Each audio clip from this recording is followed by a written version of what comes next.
Hello, my name is Joshua Swanson. I am applying for the fellowship through the Relationship Therapy Center.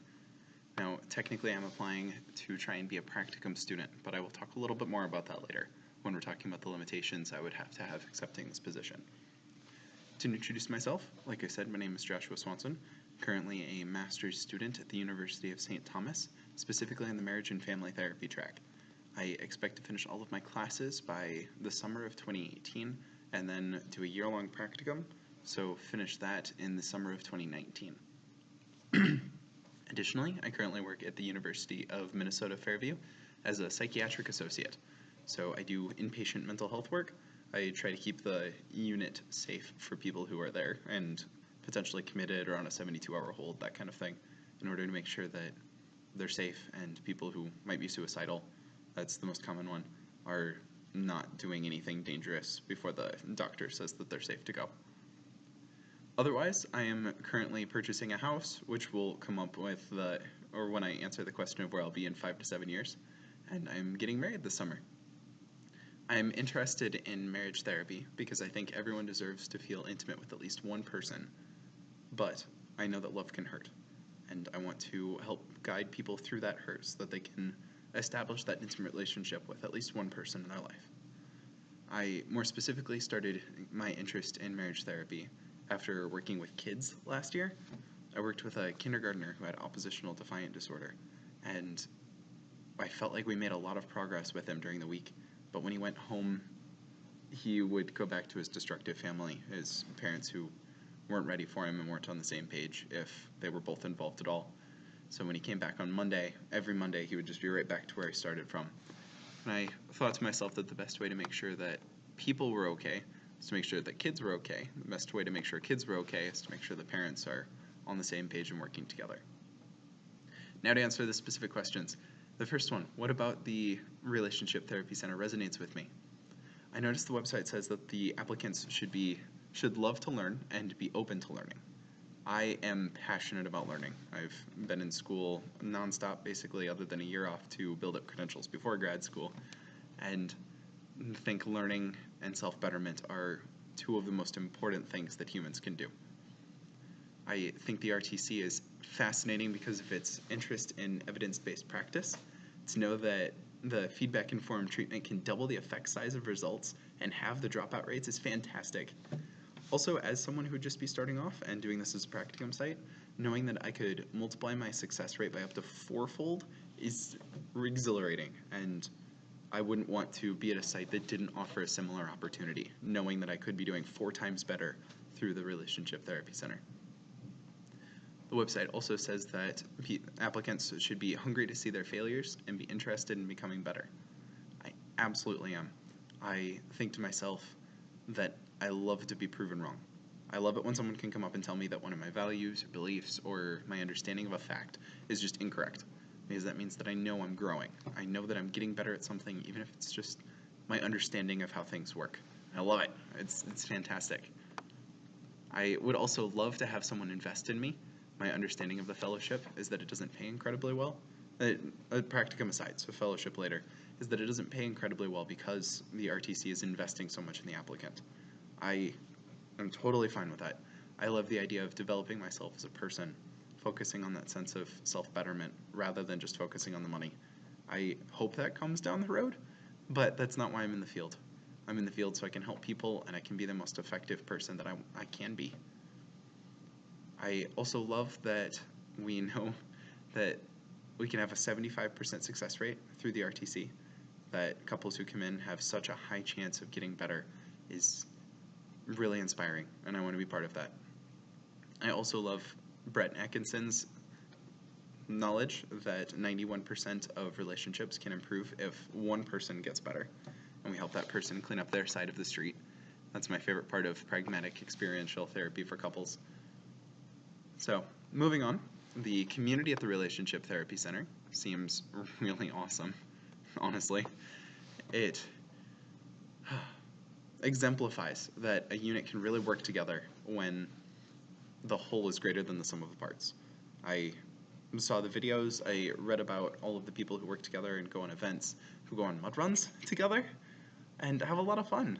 And that shows that when you're consulting with peers, when someone needs help with something, and especially when someone is a practicum student or in a fellowship and is looking to get all of the input and feedback that they can, that's going to be extremely effective when everyone's coming together like that.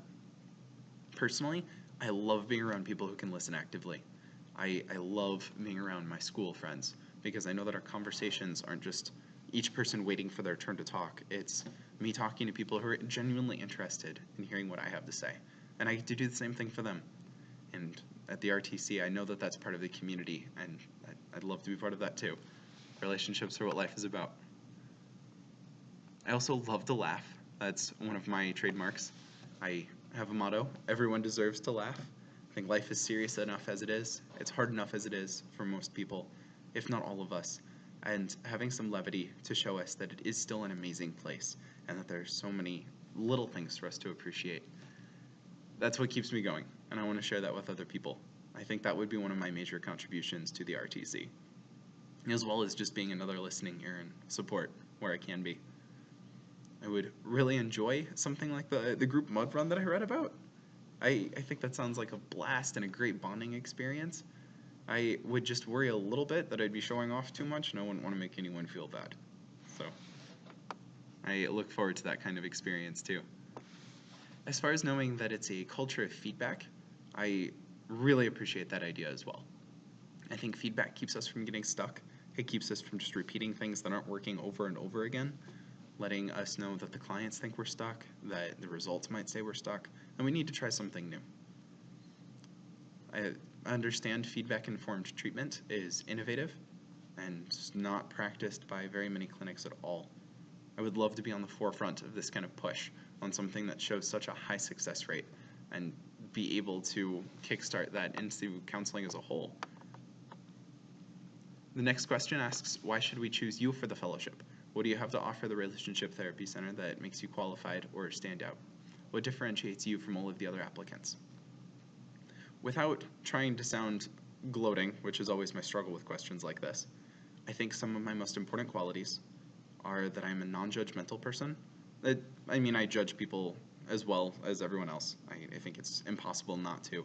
But I do my absolute best to understand that people come from different backgrounds, that people have been through things that I can't even understand, and that I need to keep an open mind when talking with them to appreciate their experiences and the person that it's made them.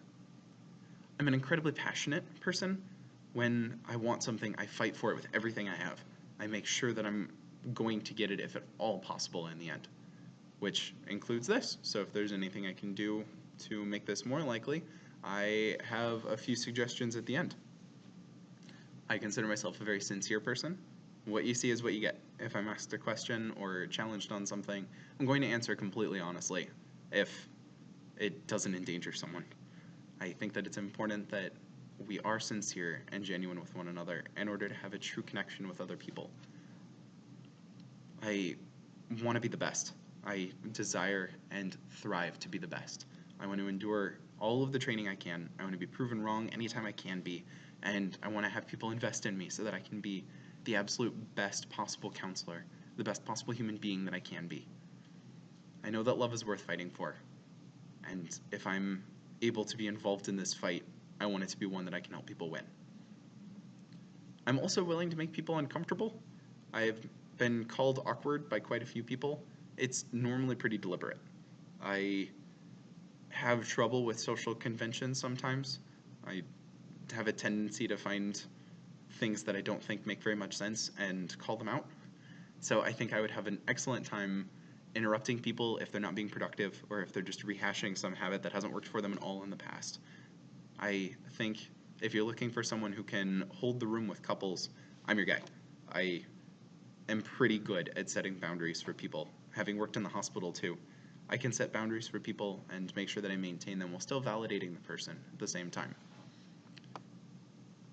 Then the next question asks, what restrictions or limitations would you have in taking a position like this? Like I mentioned, I'm currently only halfway through my classes at the University of St. Thomas.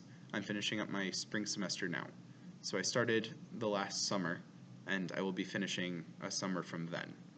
So it'll take me 2 years for school, and then 1 full year of practicum for the MFT track. I would love to do practicum with you guys, but I understand that that isn't currently an option. I was advised that if I wanted to see if that was an option, I apply as though I'm applying for a fellowship and see if the practicum can serve as a version of that. Moving forward, if you guys are interested in me, when you guys are interested in me, we can talk about what some of the finer details for that would be. The next question asks, where do you see yourself in 5 years? Like I mentioned at the beginning, I am just now buying a house. I close on it in 2 weeks actually, and get to start moving in my things. My fiance and I are getting married this summer, so I will likely be having kids at some point within the next couple years. I'm not completely sure. That's where I'll be concretely, but I'll definitely still be in the area and hopefully working with you guys. My ideal case scenario is that this practicum turns into the fellowship, which turns into actually working with a relationship therapy center. Based on everything that I've read, I could see myself working with you guys for a long time. Now, more metaphysically, I see myself striving to be the best. I see myself still pushing, still challenging myself every time I can, because some things need the best in order to do them. I'm interested in intensive couples counseling. I read the quote that really stuck out to me, and it keeps coming back every time I think of what I want to be doing with the relationship therapy center. If this relationship can be okay, they can do it. I want to be that person who can fix a relationship if it's fixable. I want to gain all of the skills that I can after having people invest so much in me and working so hard at it.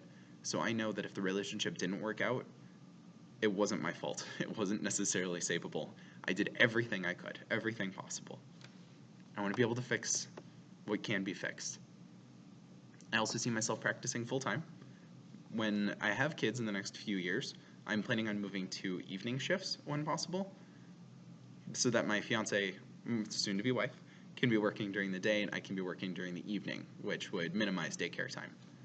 I currently work weekends anyway for work, so the knowledge that I would need to work at least one Saturday doesn't bother me at all.